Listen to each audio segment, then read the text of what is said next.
Hello, I'm Susan Bushell, energy therapist based in Guelph, Ontario, Canada. I'm an AMET accredited EFT master trainer. I do one-on-one session work with clients, both in person and online.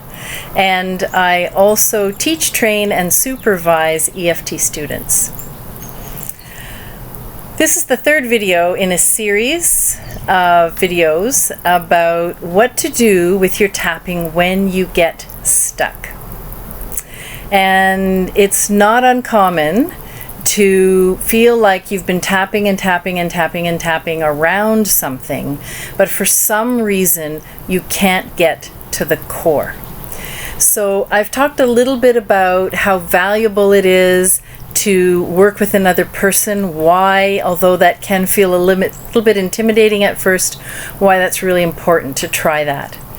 This video is about remembering that sometimes an issue becomes very complex, very stuck. Behavior becomes deeply rooted because it is based on a survival strategy, whether we were truly under threat or not, that in a moment of trauma, we perceived threat.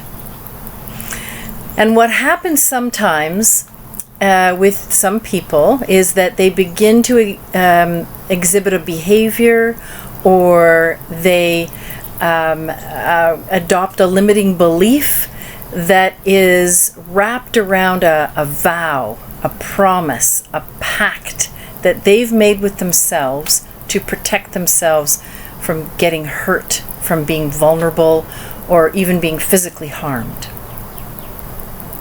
So I'll give you an example of this. For example, let's say you had a parent who had a short fuse, who was carrying a lot of anger based on their trauma, and so it was a very unpredictable what kind of parent you were going to get when you got home from school.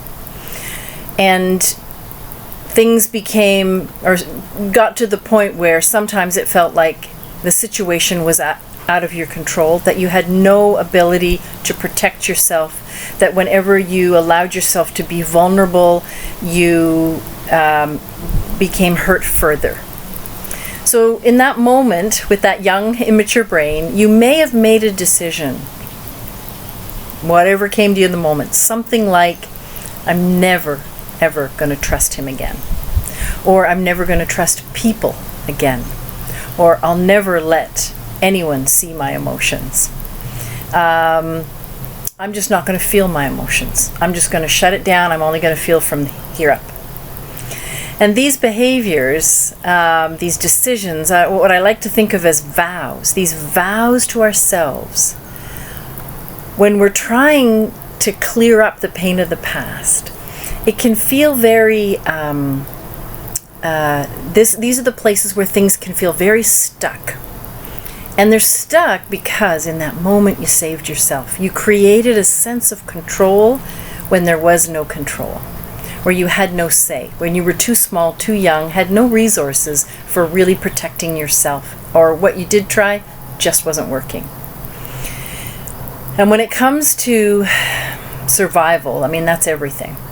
So even if you weren't truly under physical threat, if you thought you were, if you felt you were, if things happened often enough, you began to really wrap yourself around this vow or this promise or this limiting belief to try to create some sense of safety and control when things felt unsafe and out of control.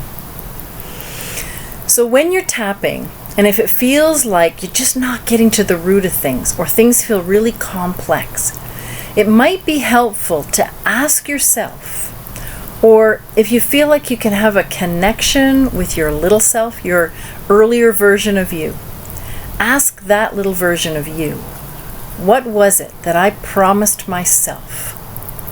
Or the way Ann Ross, EFT master who trained and mentored me, the way that she puts it, she says, ask yourself what decision you made in that moment just before things started to go horribly bad.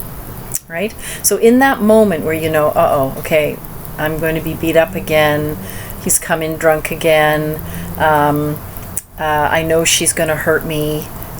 Here comes another negative, judgmental comment. What was it that you decided in that moment? And there may have been a couple of vows or pacts that for example, you decided, I'm going to hate him for the rest of my life, right? Or I'm never going to give him what he wants. I'm never going to allow myself to be vulnerable again. If that's the decision you came to, and you can feel that in your body, and that's key when you're tapping, is to actually feel that in your body, you've got it. You've nailed it. Now all you have to do is tap on that feeling. And you have to also have a little bit of courage, for sure. You have to have a little bit of courage to venture into the unknown, because these beliefs often have started at a very, very, very young age. And so you really can't remember ever feeling any other way about this. And so you have no experience with living life any other way. It's like, it's colored your whole life since that point, or from that point forward. So it does take a little bit of courage to say, okay, I know what this is about. I hear and feel the vow. There it is in my body. Now I'm going to tap down that feeling using these acupressure points. And it is going to venture me into unknown territory. The piece that often goes with this, and I'm going to mention it because it almost always comes up, is that then you must tap on the fear of the unknown, the fear of beginning to find out what life could be like without that vow, without that limiting belief, without having made that promise to yourself.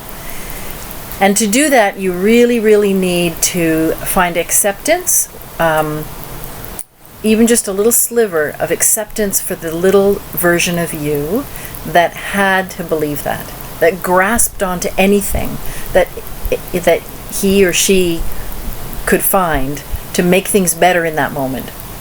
So often when an issue is complex and we've been tapping and tapping around it and we can't quite, we know we're not getting to the core, we know we're not getting there, it's better but it's not gone, and it feels stuck. We do have to find the love for the part of ourselves that made that decision, that sort of installed that belief system. And it's tricky because often there's a lot of guilt, a lot of anger, a lot of shame, helplessness. Things are out of control. These are very powerful feelings, some of the worst feelings that human beings can feel. So you need to tap down all of that, and then really, usually what will happen is you'll begin to find a little sliver of acceptance or even gratitude for the part of yourself that at such a young age figured out how to deal with an uncontrollable, or what was perceived as an uncontrollable, helpless, or abusive situation. Because it's not always really that something awful was happening, but it was perceived by the young person that something was really awful. So those pieces are really important. Figuring out if there's a vow or a pact, tapping down the shame, the guilt, the anger about what you feel like you were made to do because you had no other options, and then also keeping your eyes open for a little sliver of acceptance or gratitude towards the part of you that had to go there. Because of course the best way to clear an emotion or a limiting belief is to get to the place where you can love it. And what I like to say is where you can love it to death, right? So when you can accept and love and appreciate that belief system and how it helped you in that moment, that vow, that promise you made yourself, and how that helped you in the moment, then you can, well, then it tumbles down, right? Then the energy of the problem and the physical sensation of the emotions just start to fade away. Okay, good. So thank you for listening. Another little tip in this video. And I am Susan Bushell, energy therapist. My website is freeyoremotions.com. Bye for now.